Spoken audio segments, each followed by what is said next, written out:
Hello, Blizzard fans! This is Falcon Paladin coming to you with yet another daily Blizzard upload. This is a game between our friend Tang and Stroker on Coda, the latter edition. Now, I haven't showed you a ZVZ between Tang and another Zerg yet, so I hope this is very exciting.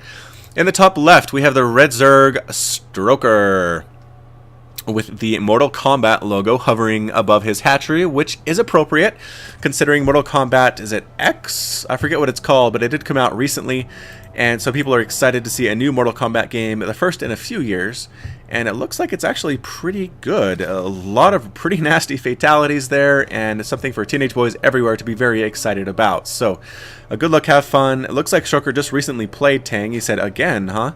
And in the bottom right, we do have our hero, Tang, the blue Zerg from the All-In clan, and we are going to see an interesting Zerg versus Zerg match. Usually what you see in these matches is Zergling, Baneling, Micro, a lot of action.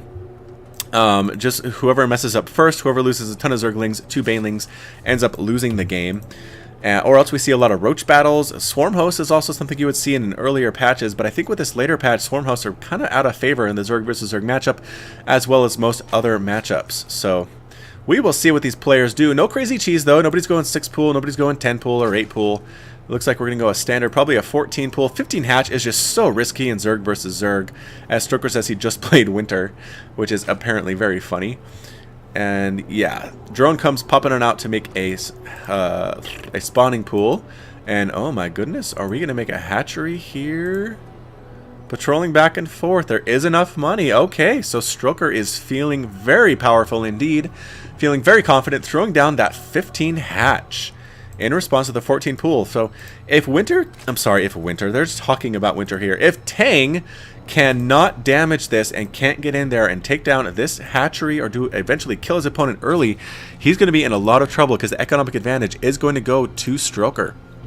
And still no spawning pool from Stroker. Wow, so he went 15 hatch, probably about a 15 gas, and then 15 spawning pool. Good golly.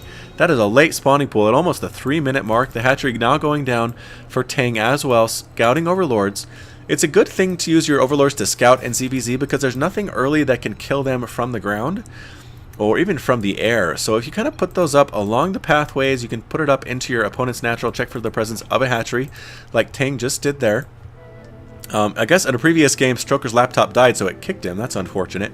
But anyway, if you want to put overload kind of here along the pathways for armies to come running on in to your base, you can see Zergling all-ins and things like that. So Tang says, "Dope, that's unfortunate, but I guess I'll take the win anyway."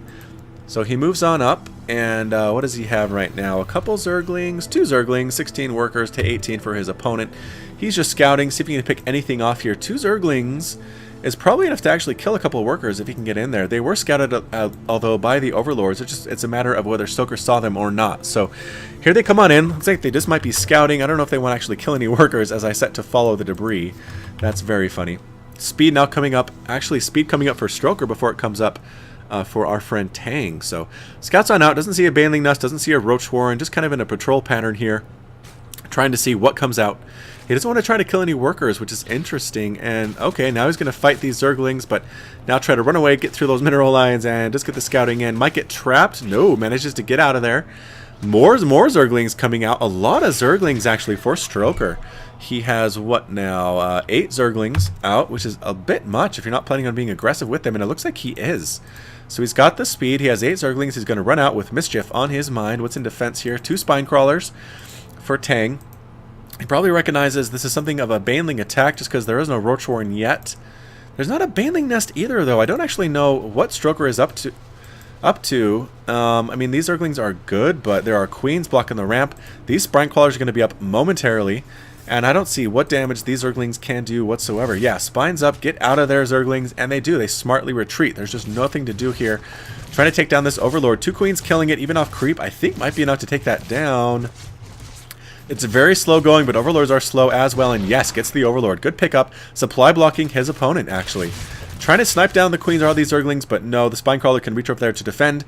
The Zerglings also come to defense of their Queen, and that is it. What do we have going on in Stroker's base? Baneling Nest there.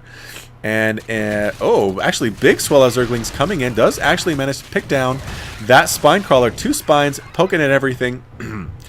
And, okay, so a lot of zerglings coming in now. If you look at the income tab, it's 32 to 20 harvesters. It looks like a Stroker cut costs at 20 harvesters. A spine crawler back in this corner as well. Trying to move this guy around, but oh no, will he get picked off before he could burrow is the question. No, actually going to go after the spine crawler that's attacking. I don't know if that's a great choice or not. They do manage... Oh, a transfuse goes down on the spine crawler, and it survives the attack. Really good defense here from Tang. Just so many more zerglings streaming across the map here. You see them all coming in. We're going to morph in some banelings now. And this is going to be tough to hold off for Tang. What does he have in response here? I mean, pretty much he just has zerglings. He has queens. He has so many more workers than his opponent. 33 to 20, actually. And here comes the Roach Warren right at the front. So...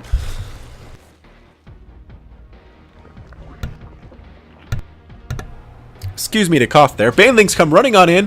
Where are they going? They're getting picked off by spine crawlers, then explode on the queens. Do manage to kill 2 of the queens. Big attack from all of these zerglings running right on into the main. Sniping off the 3rd queen almost instantly. The drones trying to attack, do what they can to survive, but there are a lot of zerglings in here. But drones do pretty good against zerglings. You'd be surprised as you see them start to be cleaned up. Even more zerglings running in now, but there are enough workers to actually get back to safety of these spine crawlers. The Roach Warren is popping up. He has enough money in the bank here to make a couple roaches. He has a lot of gas, about 400 gas. Workers trying to come in to save the spawning pool. He wants to save that pool as best he can. The workers defending. He knows if he can actually hold this off, he'll be in a pretty good spot. But, oh man, just so many zerglings coming right on in. Stroker has no interest at all in making workers at this point, but you notice it is even worker count, 20 to 19. So what this says is if you see a zergling attack like this as another zerg player, and you hold it off and you lose a whole ton of workers, you're actually going to still be in pretty good position. We move the spine crawlers on up to the front. They're actually not defending back here, which is interesting. Nothing defending over here. Zerglings run on in. There is a single roach and a single spine crawler to defend against this. They actually do manage to wall off the main here temporarily, but it's not quite enough. Banelings getting wrecked on everything. So many zerglings coming in trying to kill the workers. I don't know if this is the right choice or not. Good micro there from the spine crawler, taking down that baneling. A few zerglings left getting poked on as they run on in. The roach is up to 1 kill, but eventually does get surrounded and taken down. Spine crawlers wasting away. I think they could have probably taken down that spine crawler as well, but instead Stroker backs up and makes some banelings. So roaches in here trying to take down those banelings before they can fully morph. Actually doing a good job of that. They probably shouldn't worry about that zergling as it dies anyway. Taking down another baneling. Taking down another baneling, another one, and one more. Man, several banelings dying. Where are they going? Managed. Okay, so they took down a spine crawler, went at that Roach Warren for some reason. I don't fully understand. So the worker count now is 19 to 19 harvesters, but 5 more roaches on the way. Roaches actually now coming out for Stroker. So let's see. Where is his Roach Warren? Oh, right here at the front. So a roach on roach battle coming up next. More and more zerglings coming in. Now, this is just not something you want to do as Stroker. If you're a Zerg player that's doing this many Zerglings, to continue to send them at your opponent like this, I mean, you might kill a couple of workers, but you're really just throwing minerals away at this point. The Zerglings are not going to be very much use in the Roach battles that are to come. And so it would have been better, I think, for Stroker to hold off to make these workers instead of Zerglings. And then that way have more roaches for the roach attacks that are going to come his way soon, because he knows that Tang has roaches. Good angling, manages to pick off most of the zerglings. One zergling dies, and this last guy going to get picked off as well by the workers. Bam, he dies as well. So both players kind of stabilizing at this point. Worker count, if we check it, is 21 to 19, so a bit ahead for Stroker, but not by much. Both players are on 2 base. And the number of gas is 1, 2 gas, but really not mining off gas right now. Tang knows he needs to get his worker count up as much as he can. 5 workers down there, 14 workers down here. Good split. And we're moving up with the roaches. Roach count, checking the units, going to 16 to 9 in favor of Tang. So that's a pretty big advantage. We are throwing up evolution chambers at the front to wall off against this roach attack. What are we making? We're making roaches, we're making workers, but I don't know if it's enough for Stroker. This scout is perfect. See how these overlords over the attack pass perfectly scout that the roaches are coming, so at least it tells Stroker what he can expect. What is coming out of these eggs? Zerglings are coming out. The roaches very, very confident, moving on up. Getting right up on in. Oh, getting right up and in. That hole smashing down all of these roaches. Bunch of roaches for Stroker going down. Not really focusing on the queens. Not too worried about them right now. Zerglings coming in to supplement. Coming around the backside. Mashing on the backside of these queens. Forcing them to retreat. One goes down. The other one gets trapped on the ramp and almost escapes, but does get chased down by the Zerglings and dies. There are enough roaches here to pretty much clean things up for Tang. And any second I expect to see the GG, but there it is. Stroker calls the capital G, lowercase g, and Tang is victorious as the Zerglings run on in to the mineral line. So yeah, really good game. Very close game there. Zerg vs. Zerg often is. It's not often you see just a complete wrecking of one player or the other. But in the end, Tang's roach counterattack was too strong for Tang after holding off the Baneling Ling all-in. And in the end, he was victorious. So this has been Falcon Paladin. If you liked what you saw today, hit that like button, hit that subscribe button to catch more StarCraft 2 daily procasts. You can also catch me on Twitch, Twitter, and YouTube, all at /Falcon Paladin. And until next time, you take care of yourself.